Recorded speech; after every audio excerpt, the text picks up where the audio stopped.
Hello everyone, good morning and welcome back to Sports Today. We bring you this video segment every single morning to help you catch up with things that have been taking place in the world of sport whilst you were catching up on some all-important sleep. Because let's face it, whilst you and I need sleep, the whole world really needs sleep. The world of sport is something that doesn't really sleep. There's always something or the other going on, and it can be a lot to keep a track of every single little development that is taking place. But worry not, that's what we're here for. So we're going to catch you up with some things that have been taking place whilst you were getting some rest. And let's start off, of course, with the IPL 2024 game that took place yesterday between the Rajasthan Royals and the Delhi Capitals. Now, the Delhi Capitals ended up edging out a high-scoring thriller to ensure that their chances of making it to the playoffs for this particular season remain very much alive. However, for the Rajasthan Royals, it was the second straight loss that they've had whilst chasing, and it is a bit of a concern really that their slump appears to be coming at what is the business end of the tournament.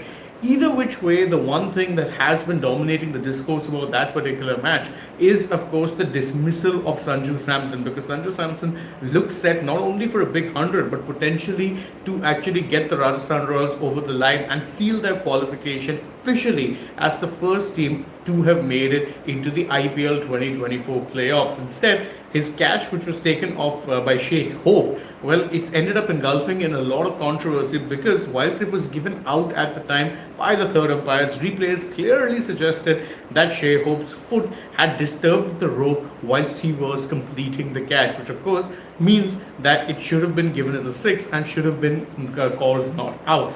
Now, Sanju Samson had a bit of a demonstration with the umpires during that particular time period when he was given out. Had a conversation because he too saw the replay at the top of the screens that are there in the stadium, and he was confused. But of course, because he was given out, he eventually had to walk off. And now we've got news that he has in fact been fined 30% of his match fees thanks to that heated argument which he had with the umpire. Now, let's be very fair. Do I condone ever arguing with umpires in such a situation? No. I'd said it during the Virat Kohli situation as well, where he had had a big argument with the umpires when he was dismissed against Kolkata Knight Riders at Eden Gardens, when he was given out for that catch and he thought it was a waist high no ball. I didn't agree with it then, and I do not agree with Sanju Samson arguing with the umpires now.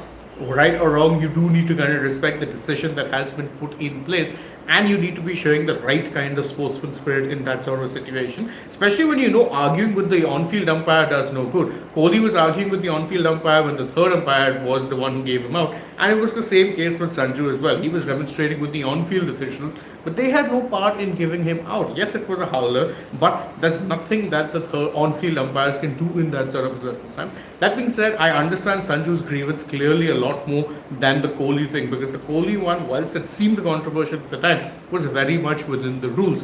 Sanju's dismissal, on the other hand, definitely wasn't within the rules, and that leads me to the next bit of news I want to talk about. The umpires, unfortunately, very much under scrutiny again. Now, it's would be an controversial thing to say that the umpiring standards in this edition of the IPL have been, let's just say, average at best, and at times they've been downright bad. And this once again puts the spotlight on how it is that you have all the technology. You could see very clearly that Hope's foot was touching the rope, but still all you've ended up doing is giving the batsman out, despite all the video evidence pointing to the contrary. And it's led to a lot of fans on social media, let's say, calling into question whether or not the umpires need to be dealt with a little bit more harshly, because, well, I mean, there is, in fact, no excuses for them at this point in time. Previously, you didn't have the technology. You were making these calls basis the naked eye. But now you're seeing replay after replay, and it's pretty evident in the replay, even to fans who are watching from home, that there was a disturbance on the rope, and that you can see when you slow it down, zoom in, that his foot was touching. Why is it that it was given out? You should have, in fact, been calling it a 6 straight away. The match should have continued on, and it's safe to say that that was also a turning point of sorts for the Rajasthan Royals, that they ended up losing a match which, should be told, at that point of in time, because they were winning it, but because it turned around, they ended up losing out. Of course, that would also be a bit unfair on the Delhi Capitals, because again, Kuldeep Yadav bowled a sensational 18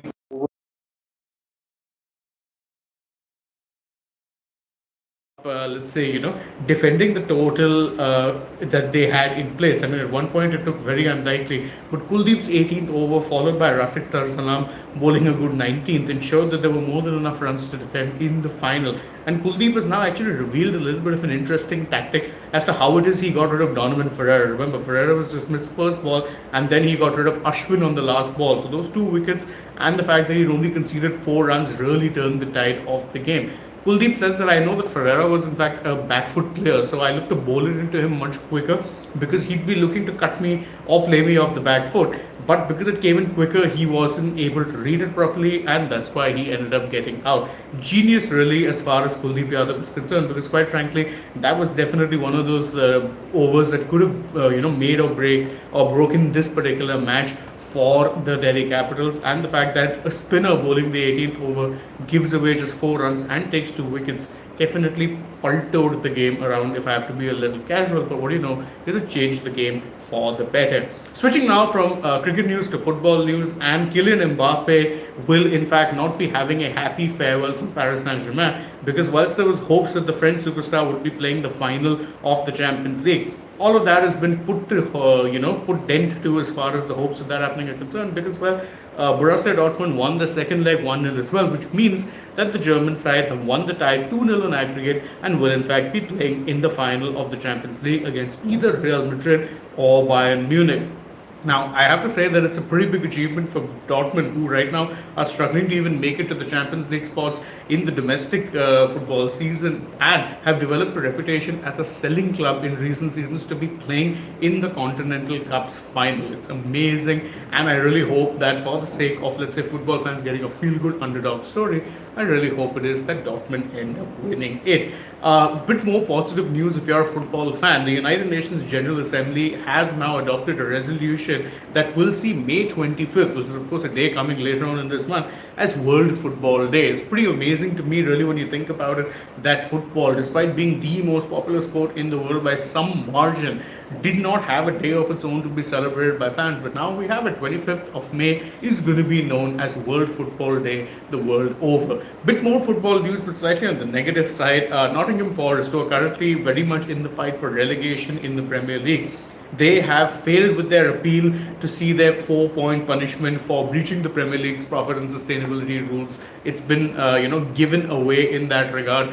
It's been declined, and what has been told to Nottingham Forest is that, listen, you breached the rules, you knew fully well you were breaching the rules, and so there's going to be no concessions whatsoever. The 4-point deduction as it is will be standing, and there's nothing you can do to actually overturn it at this point. The one thing that they could have done was actually have appeal, and they did appeal, but now the problem is that with the appeal done, they have to be accepting the ruling as is, and that's a bit of a troublesome thing, really, because right now they're about 3 points above the relegation zone with 2 games to play. So really they need to win both of their 2 remaining games to ensure that they won't be dragged back into the Premier League relegation dogfight. If that 4-point deduction had been overturned, they'd have been 7 points away with 2 or 3 games left, which meant that they'd have all been confirmed as far as their bid for safety was concerned. Also, speaking of other clubs who have flirted with relegation in the past, Everton really are, the shareholders of Everton, the older stakeholders, are looking for some sort of clarity when it comes to the proposed takeover bid that has been talked about for ages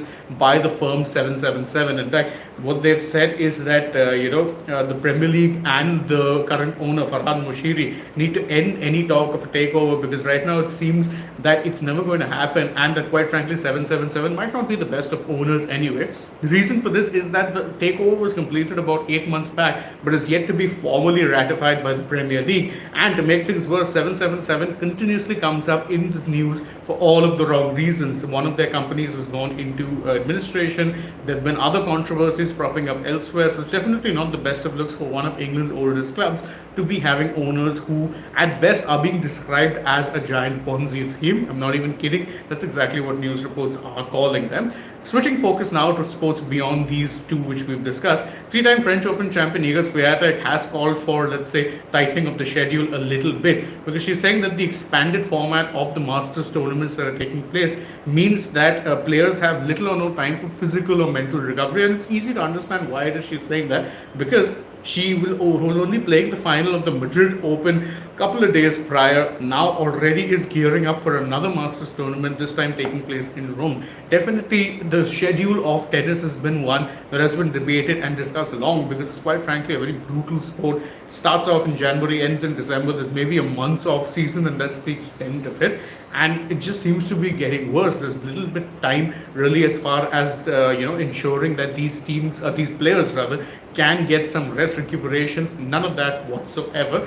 We're ending with a bit of table tennis news from the Saudi Smash tournament, which had seen fair few Indian table tennis players actually participate. Unfortunately, it's all bad news, because the duo of Aika and Satirtha Mukherjee, they ended up losing out to the Japanese South Korean pair of Miyu Nagasaki and Kim Naeong in the round of 16 match. To make things worse, in the men's doubles, Manas Shah and Manav Thakkar also went down against Lubomir Pistech and Jan Baldwin. And then, as if to compound the misery even further, Harmeet Desai and Yashaswini Gurpade, who were taking part in the mixed doubles event, also ended up losing out, and they lost 3-0 to the top-seeded Chinese pair of Wang Chuqin and Sun Ying Sha. And that's it from us in this edition of the Morning Wrap with Sports Today. Thank you guys so much for joining us. As always, we love bringing you the latest news from the world of sport. And if you enjoyed this video, you can let us know by liking it, sharing it with your friends, subscribing to the channel, tap that bell icon, leave us a comment, follow us also on social media. We're on Instagram, Twitter, and Facebook. Don't forget to download the Sports app, and if you're already on the channel, go ahead, check out some other videos we've done as well, and stay tuned, plenty more coming your way. For now though, from my side, it's goodbye.